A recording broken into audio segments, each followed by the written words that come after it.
Hola a todos, ¿cómo están? Bienvenidos a su podcast. Esto no es una clase. Estamos hoy por fin a 26 grados. No puedo evitar hablar del clima. Ya dije que no voy a hablar del clima, pero pues, no sé, voy a volver ya a un mini segmento de meteorología. Por fin 26 grados. Hace unos días estuvimos un poquito más abajo, pero esto es muy rico. No necesito poner aire acondicionado, no me estoy muriendo de calor, no pasa nada. Úrsula, ¿cómo estás? Hola Enrique, bien, igual disfrutando el clima. Amanecimos a 18 grados, ya Riquísimo, subió riquísimo. 8 grados, pero sí ha estado muy, muy agradable. Todo el mundo está Riquísimo. sacando sus cobijas, sus suéter, capas, bufandas, todo Todo, lo que todo. se puede Yucateco sacar. que se respeta a los 22 grados, saca su toalla mínimo y se lo pone para que no le bata el aire en el pulmón, para que no le dé. Exactamente, Yucateco que se respeta a los 22 grados ya tiene su cobertor de tigre, de esos que compra en la feria de claro. Xmaquil, para lucirlo. Nada, Úrsula, ¿cómo te ha tratado todo? ¿Cómo va el trabajo? Ay, pues allá, un poco, pues pesado como casi todos los cierres de años para todos. Sí, Siempre ¿verdad? El tenemos, se cierre, nos el cierre juntan de un año, montón el de cierre de año cosas. siempre representa una cuestión un poco complicada. No logro entender por qué. Logro entender que quienes se dedican al comercio y a este tipo de, bueno, actividades que no son, digamos, tan empresariales o tan corporativas o tan en el sector educativo tengan el cierre de año porque representa mayor cantidad de ingresos, mayores ventas, por otras cosas. Pero bueno, por otro lado también se hacen informes, se hacen recortes. El caso es que siempre a finales de año, pues como que todo el mundo se Claro. apresura a terminar pues sus actividades, su ese famoso cierre de año y aprieta duro, pero bueno. Ok. Claro. Fíjate que hablando de esto del trabajo, a mí me llamó la atención poderosamente. Poderosamente no por lo que es, porque esto es algo que ya he pensado durante mucho tiempo, incluso he compartido esta idea contigo, pero resulta ser que salió una nota hace poco que la Cámara de Diputados aprobó un decreto para hacer una reforma a la Ley Federal del Trabajo que tiene que ver sobre todo con el mentado home office que hemos venido haciendo muchos o la mayoría de las personas a partir de la cuarentena, el confinamiento o el COVID, o la COVID. Eh, y me parece que, aunque forzado por la pandemia, este tema del trabajo en casa es un tema que remueve otras cosas que están detrás del trabajo asalariado, remunerado, como le quieran llamar, y atraviesa muchas cuestiones importantes de discutir, que en México particularmente esto se había trazado muchísimo, este debate, esta discusión, esta puesta sobre la mesa para hablar, me da a mí esa impresión. Y un poco lo que mencionan en esta nota o en este decreto, un poco lo que mencionan es, por ejemplo, algunos medios de comunicación dice que hay cosas a considerar, porque dicen ellos que los patrones, entre otras cosas, deberán pagar el internet de los trabajadores. Yo no sé qué tanto es del post o del portal donde lo leí, o realmente eso se está considerando. Ya sabemos que algunos, para hacer clickbait, le meten ahí algunas cosas de las que luego ni siquiera están planteadas en la ley. El otro dice, los patrones deberán dar apoyo de pago de luz, proporcionar equipo y mantenimiento al trabajador, dar seguridad social y capacitación para home office. Todo me parece muy correcto, estoy de acuerdo con lo que mencionan, pero me parece que ya deberíamos nosotros comenzar, o en la Ley Federal del Trabajo, quizás existe, los juristas laborales me podrán sacar del error, pero me parece que una de las cosas sobre las que también hay muchas lagunas, y sobre todo a nivel de percepción y cómo construimos nosotros o entendemos culturalmente el trabajo, me parece que hay lagunas, que hay fallos, que hay maneras de entender y de interpretar qué es trabajar, ¿no? Y en ese sentido, me parece que la discusión debería empezar preguntándonos qué es el trabajo. Ya en algún podcast lo habíamos tocado cuando abordamos en podcast anterior, cuando abordamos el tema de la educación o el sistema educativo, ya lo habíamos abordado. Entonces, me parece, digo que antes de entrar como a este tema de esta moción de regular o de cambiar la Ley Federal del Trabajo, modificarla, vendría bien hablar sobre, bueno, sin relativizar que entendemos por el trabajo, porque me parece que hay muchas cosas detrás de lo que se entiende por trabajo que deben de discutirse. Entre otras cosas, para que vean ustedes qué tan fuerte es esto, que todavía no alcanzamos a definir bien cuestiones como trabajo infantil. Todavía, es decir, no alcanzamos, aunque ya hay leyes, no alcanzamos a entender, sobre todo en su amplio espectro sociocultural, qué estamos entendiendo por trabajo infantil, a partir de cuándo se va a considerar como trabajo infantil. En el caso, bueno, de otras cuestiones mucho más escabrosas como el tema de la prostitución, también hay ahí vacíos en la forma de entender o de conceptualizar, pero me parece que parte, sobre todo, más allá de la actividad, de una falta de comprensión de el trabajo. Les recordamos a todos, antes de cederte la palabra, que pueden seguirnos en nuestras redes sociales. En mi caso es Twitter, @Javoe, así como dice, como Javier, Javoe, y @vayabien en Instagram. No suelo subir fotos mías, pero como aficionado me gusta tomar fotos. Qué bueno, trato que salgan lo mejor posible. Échenle un vistazo si me quieren seguir. Y el tuyo es... En Instagram es @pecoreandomiel, el de todo lo que tiene que ver con miel. Y el personal no me lo sé, creo que es @urs1491, Cada creo. podcast se te olvida. Pero Sí, bueno, es que no me lo sé. ahí la buscan en Ajá. Twitter si les interesa. En Twitter no es ese, en Twitter es ursumarmo, creo, Ah, no, @ursumarmo. pues da Ajá, ese es en Twitter, creo, las cuentas que ursumarmo. tú quieras. Ajá. Y bueno, estamos en 2 plataformas. Estamos en 2020 Yucatán y entre semana iremos sacando otro podcast que se va a seguir como siempre. Bueno, los dos van a estar en todas nuestras plataformas, pero también estamos en 2020 Yucatán para quienes quieran seguirlo. Un sitio noticioso muy interesante con el que tenemos el gusto de colaborar. Y bueno, estamos en nuestras plataformas ya sabidas y consabidas. En YouTube, estamos en iVoox, estamos en iTunes y estamos en Spotify. Spotify, para quienes así les acomode mejor y no quieran estar viéndole las dos jetas a estas dos personas que están hablando, bueno, sobre todo a mí, ¿verdad? Quienes no quieran estarme viendo y hablando, bueno, pues pueden acudir a estas plataformas para solo audio. Dicho esto, arrancamos, Úrsula. ¿Qué rollo con el tema del trabajo? ¿Te suena, no Bueno, te suena o cómo va crees pues ya conveniente hablar de eso? tú sabes que a mí es un tema que me particularmente me interesa, pues, ajá, simplemente por interés personal y un poco interés profesional he tenido por este gran tema que es el trabajo y que me parece que justamente el momento que vivimos, esta coyuntura, nos hace poder reflexionar y poder observar diferentes experiencias sobre lo que es trabajar y cómo se define el trabajo y que además esas experiencias son simultáneas. Estamos asistiendo a una reconfiguración del trabajo y cómo se entiende, que a la vez nos hace mirar experiencias que están ahí paralelas y que no se ven como son las del ámbito rural. Y siempre o últimamente, cada que escucho el tema de el trabajo en casa, el home office y todo esto, yo pienso en toda la gente que ha trabajado en sus casas desde hace muchísimo tiempo, porque es la manera en la que se elabora. Y sobre todo pienso no en esta, digamos, nueva generación de trabajo en casa, que es de los programadores o de la gente que se dedica a redes o a estas cosas, porque ellos, por la actividad, era casi un paso lógico que dejaran de tener oficinas y trabajaran en sus casas. Un programador puede no hacer nada en una semana y en otra semana tener que programar 20 horas seguidas. Y para eso el espacio más cómodo es su casa, evidentemente. No puedes estar 20 horas cómodo en una oficina. Eso era un paso lógico, me parece, en el tema de redes, en el tema de programación y eso. Pero a la par de estas experiencias que, digamos, son nuevas y que tienen que ver con el avance tecnológico y la manera, las diferentes formas de generar valor, están esas experiencias que parecieran arcaicas y que tienen que ver con, por ejemplo, una experiencia que tengo clarísima porque es la que yo conozco más o menos bien, es el tema de las trabajadoras a destajo en la industria textil.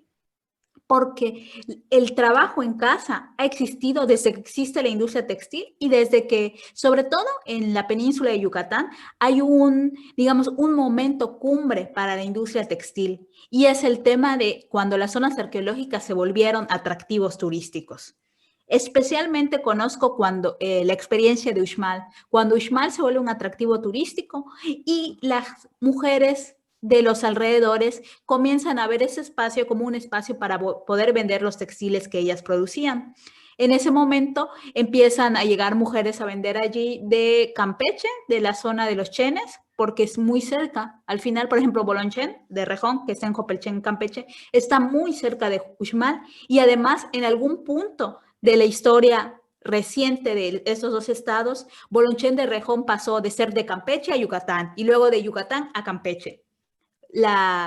Esto hacía que la gente de Campeche pudiera vender porque en ese momento eran yucatecos. Y bueno, con todo esto surge una pequeña industria de los textiles, de la ropa bordada a mano, y la forma de organizar el trabajo en esa zona fue trabajo en casa. Las mujeres que al final, por alguna razón de liderazgo o lo que sea, se vuelven quienes son las conocidas, quienes son las conocidas, por ejemplo, Muxmal, las que tienen los permisos, pero que además se van legitimando ante el Estado a través de premios y de reconocimientos como bordadoras, organizan grupos de trabajo con otras mujeres de sus localidades y lo que hacen es entregarles, digamos, 30 piezas de ropa que van a bordar y ellas la bordan en su casa y cuando terminan la llevan y les pagan. Esta es una modalidad de trabajo en casa que aunque en esta zona, digamos, es particular, se repite en todo el mundo. Al final, el trabajo de estajo, las pequeñas maquilas, es una forma en la que la industria textil ha trabajado desde al menos, pues yo creo que desde que el tema del turismo se volvió importante, por un lado, mientras que por otro lado, cuando estas grandes industrias textiles, como sabemos, Grupo Inditex y todos estos grandes grupos se van a países subdesarrollados, sobre todo de Asia, también la forma de trabajo son pequeñas maquilas, sí, a veces en centros de trabajo que son, como sabemos, están en muy mal estado, con poquísima seguridad laboral. También hay maquilas en casa, donde toda una familia trabaja en su casa preparando ciertas cosas de esa vestimenta, como pueden ser bordados, como puede ser pegar chaquira y ese tipo de detalles que se hacen desde casa. Entonces, existen estas dos experiencias, a mí me parece importantes de decir. Una, que lleva mucho tiempo sucediendo y que aunque está sucediendo y aunque es importante económicamente, la industria textil es muy importante económicamente, tanto que el dueño de Zara siempre está entre el 1 y 3 hombres más ricos del mundo.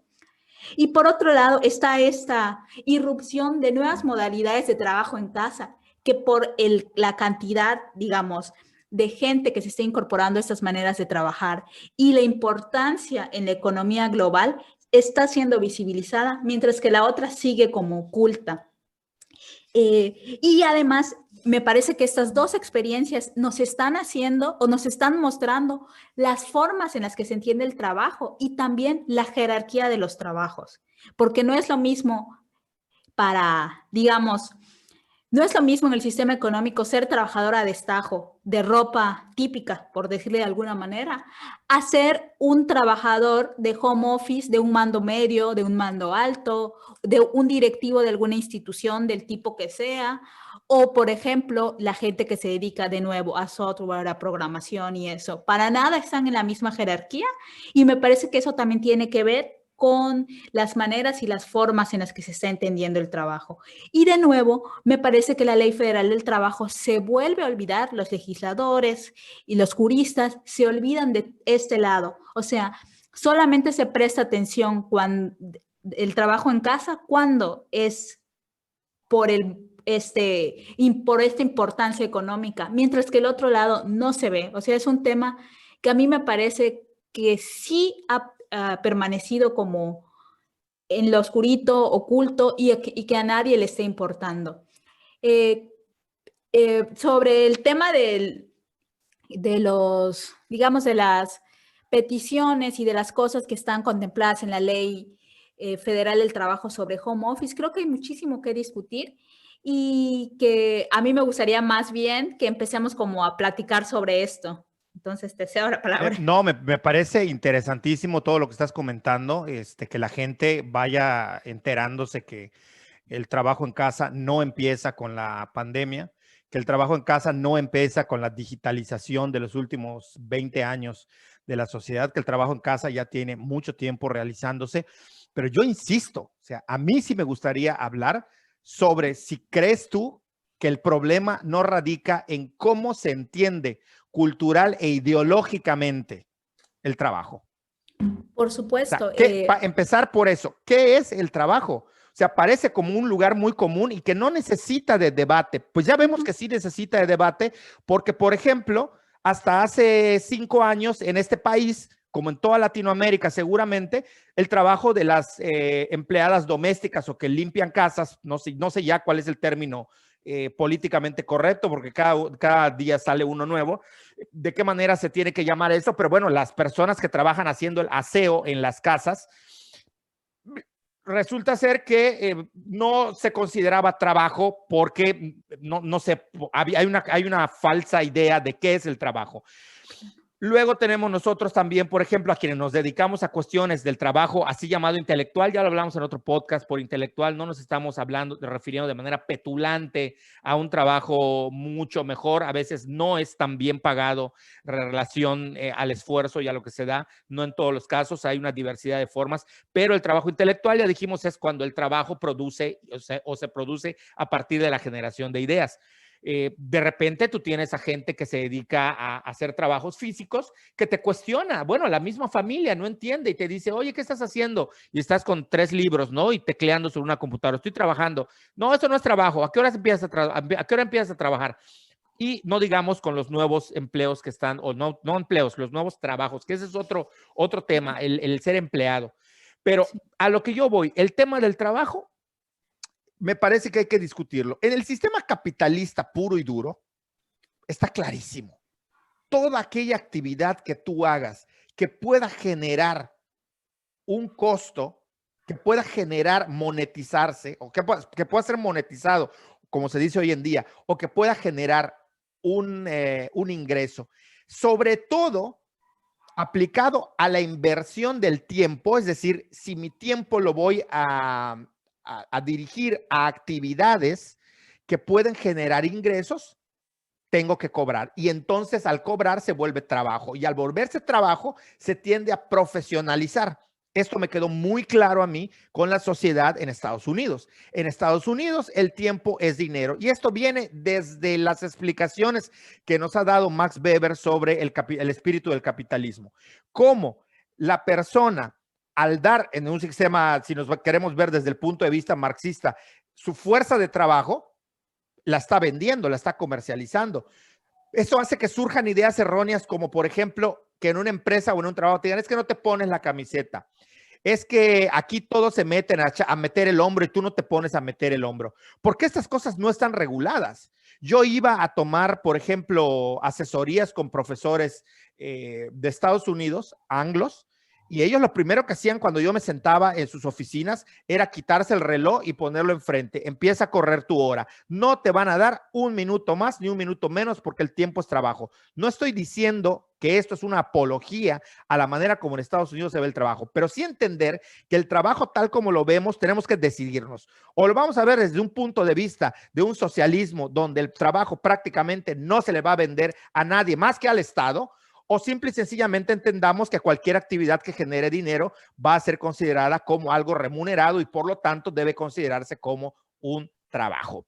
En ese sentido, por ejemplo, nosotros podemos discutir por qué en Estados Unidos una persona que hace la limpieza del hogar llega con una camioneta muchas veces mejor que la de la persona que va a limpiar, con una serie de aparatos sofisticados para hacer su limpieza, que te hace la limpieza rápido y de una manera súper profesional y que gana mucho más de lo que podríamos imaginar, como también, por ejemplo, el trabajo, y tú hablabas de las jerarquías, el trabajo de un basurero en Estados Unidos, me gustaría que quienes no lo hayan visto, lo vean, googleen, búsquenlo en YouTube, no necesitamos viajar hoy en día a otro país para verlo, y vean ¿qué existe con relación al trabajo de la recolección de desechos y qué son desechos? Y ahí me puedo meter en una diferenciación complicada. Entonces, me parece que sí debemos tratar de explicar qué se entiende en nuestras sociedades por trabajo. ¿A qué le estamos llamando trabajo? ¿Por qué hoy resulta tan difícil que, ay, eres el médico de la familia, dame consulta, pero gratis? ¿Cuánto es lo menos? Todo eso que vemos en redes sociales de lo que hoy se queja la gente, parte de que no entendemos qué es el trabajo. Yo, por ejemplo, como académico, A mí todo el mundo viene y me anda preguntando ideas, me anda preguntando cosas. Bueno, a los que han sido mis alumnos, pues yo les doy, por supuesto, una asesoría donde no les voy a cobrar, obviamente. Pero resulta ser que yo voy a una fiesta y alguien se acerca y me pregunta, oye, ¿y qué piensas de esto? ¿Y qué piensas del otro? Y estoy 2 horas soltando la información especializada, con un conocimiento hiper especializado. Y resulta ser que alguien como un sociólogo, un historiador o un antropólogo está obligado a dar este tipo de cosas sin cobrar. Lo mismo le pasa al médico, lo mismo le pasa al diseñador gráfico, a cualquiera. Es como que hay un ámbito donde si no estás ahí, pues no me cobres o cóbrame poco. Mientras que los abogados te piden un letrero donde dice cualquier consulta requiere de una remuneración, porque tú estás viniendo a mi oficina a preguntarme, porque estoy invirtiendo mi conocimiento y mi tiempo. Y estas cosas a la gente le molestan mucho en América Latina. Le suena a que eres un malvado, a que eres un cerdo capitalista que solo va en busca del dinero, cuando en realidad lo que estás haciendo es poner una tabla rasa que debería aplicar para todos los esquemas. Si no queremos ser parte de ese sistema viciado que le esté mal pagando a una persona que llega a tu casa a hacer limpieza, si no queremos seguir abonando en el terreno de que haya trabajos a los que les estemos pidiendo cuánto es lo menos, como es el caso de los albañiles, porque nos quejamos para el caso de los diseñadores o de los editores o de los programadores o de cualquier otro trabajo, pero no nos quejamos de cómo les súper regateamos a cualquier persona que hace un trabajo de plomería, de construcción. Oye, pero eso no puede salir más barato. Oye, pero todo eso empezó ahí y luego se fue a los ámbitos más profesionalizados. Entonces, me parece que hay varios temas. ¿Qué estamos entendiendo por trabajo? Lo estamos entendiendo en su sentido estricto, que es cómo se capitalizó, valga la redundancia, desde el sistema capitalista, o estamos queriendo jugar a medio ser capitalistas, a medio ser socialistas, a medio ser aborazados y a medio ser buena onda. Me parece que ahí radica todo el tema del trabajo. Te da risa porque tú sabes que yo aplico aborazado para la gente que come mucho. Pero pues sí, es aborazado porque luego va a comer más de lo que debería, según yo. Sí. Pero bueno, Sí. ahí le paro para no revolverme más, pero creo que es eso, es como cómo entendemos culturalmente el trabajo, pero también de qué manera, porque hay una construcción cultural, perdón por ser antropólogo y por verlo así, pero aunque esté en la ley, no se va a entender de la misma manera. Todos los trabajos hay jerarquías socialmente construidas, pero sobre todo a la hora de pagar, también están este tipo de jerarquías. Y no solamente va hacia los trabajadores manuales o que brindan un servicio del sector terciario, también están los que están profesionalizantes. Sí, y mira que a mí me llama mucho la atención que tú, sobre todo tú que tengas digamos, esta inquietud por definir qué es el trabajo, porque justamente es que, por ejemplo, hasta la década inicial o sea, los primeros años de la década de los 80, sí había una definición clara desde la teoría, desde la sociología y desde la antropología del trabajo, de lo que es justamente el trabajo. Y esta estaba en sintonía con lo que culturalmente se entendía por trabajo, que era, para definirlo se utilizaban como 3 o 4 variables. La primera es que el trabajo se hacía en un espacio que no era el privado, que es el público, en los ámbitos urbanos. Es decir, tú salías de tu casa para irte a trabajar. Sí. No lo hacías en tu casa. La segunda, que tiene una remuneración económica y que esa remuneración es básicamente seriada, es decir, se te paga semanal, quincenal, no sé qué. No, todavía no estaba como muy claro el tema del trabajo por tu cuenta. Estaba como muy fijada la definición, el concepto en el tema de la remuneración. O sea, siendo casi un sinónimo entre trabajo y empleo, que no es lo mismo. No es lo mismo. La tercera, había un sujeto trabajador que normalmente, hasta todavía la década de los 80, el sujeto trabajador se entendía como un hombre mayor de edad. Excluía a los abuelos, excluía a las mujeres, a los niños. Era como un sujeto muy específico que cumplía con estas cosas. Y justo después de la década de los 80, la introducción masiva de las mujeres al ámbito laboral, la visibilización de los ancianitos que trabajan, de los niños, se empieza a romper esta idea del trabajo. Pero se empieza a romper desde la teoría y desde afortunadamente México tiene una escuela de sociología del trabajo muy fuerte y Latinoamérica en especial también tiene, pues por eso se hizo el Tratado Latinoamericano de Sociología del Trabajo, pero pareciera que justo solamente desde la discusión académica existe esto, porque en la mente de la gente, no quiero decirlo así, pero sí la construcción cultural del trabajo se queda como anclada en estas ideas, ¿no? Porque, por ejemplo, tú puedes ver a un niño atendiendo en una papelería, en una tienda, y no te cuestionas y no piensas que el niño está trabajando. ¿Ves? Lo que piensas es que es ayuda familiar, ayuda a su O en familia. el campo que mandan Ajá, a sus hijos a la exactamente. milpa o los ayudan a cargar leña y bueno, ahora ya se considera eso trabajo infantil que no debe ser permitido. Claro. Y por otro lado, esto también hace que, ¿dónde quedan las líneas entre lo que sí es apoyo familiar y qué es trabajo? ¿En qué momento pasa a ser una u otra? ¿No? Por ejemplo, esa es una pregunta genuina que yo tengo con el tema del trabajo. Y por otro lado, también el trabajo fue definido durante mucho tiempo por el trabajo de las fábricas o el trabajo Sí, totalmente. físico. Toda ¿Y la qué parte pasa? industrial. Exactamente, porque fue importante, porque eso se pensaba que eso iba a desarrollar el país y que eso iba a desarrollar a las economías latinoamericanas, el tema de las fábricas, la maquila, y por eso hubo el tema de las maquiladoras en Ciudad Juárez responde a eso. Entonces, eso se entendía por trabajo y quedan esos espacios para esas nuevas formas que van surgiendo justo con el Tratado de Libre Comercio, con la irrupción de la tecnología y de las tecnologías de la información, y también deja fuera a la gente como tú y como mucha gente que hace trabajo intelectual en México. ¿Cómo entender el trabajo? Si existe esta concepción cultural, esa construcción de qué es trabajar. Y entonces, por supuesto que la gente que no se dedica a eso y sobre todo a inicios de la década de los 90 es cuestionada y no entra dentro de este concepto tan armado y que además no es que, como son los conceptos, al final funcionó durante mucho tiempo y modificar algo que ha funcionado mucho tiempo, cuesta esfuerzo de todo tipo. Y entonces aquí es donde me parece que la discusión sobre lo que es trabajo ya está no solamente rebasada, sino que hay que pensar otras maneras de entender lo que estamos haciendo para producir recursos económicos. Rebasado, pero no estamos ahí. No estamos No, ahí y me parece que esta tendría que ser una discusión que tendría que llevarse a cabo. Vamos a, no no sé sé qué qué pasó. piensas en este momento, vamos a dejar hasta aquí el tema para que la gente esté un poco picada y va a haber una segunda parte. La segunda parte que les vamos a subir porque me parece que esto da para mucho. Siempre decimos en el siguiente podcast vamos a tocar el tema más adelante. Bueno, llegó el momento.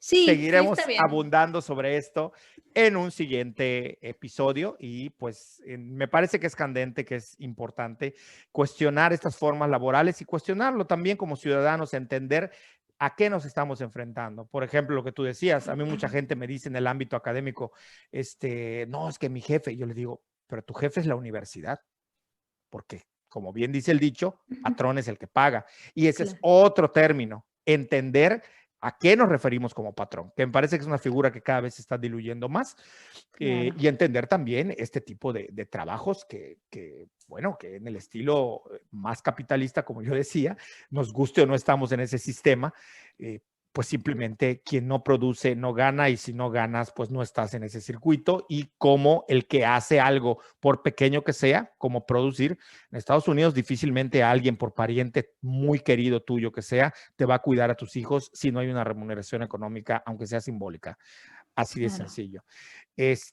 Yo lo dejaría, nuestras redes sociales ya están ahí, búscanos en YouTube, en 2020 Yucatán, esto no es una clase, esto, 2020, esto. 2020 Yucatán, en YouTube, esto no es una clase, y bueno, estaremos ahí pendientes de lo que tengan que decir. Un saludo a todos y pues nada, yo creo que nos despedimos. Nos vemos. Luego, chao.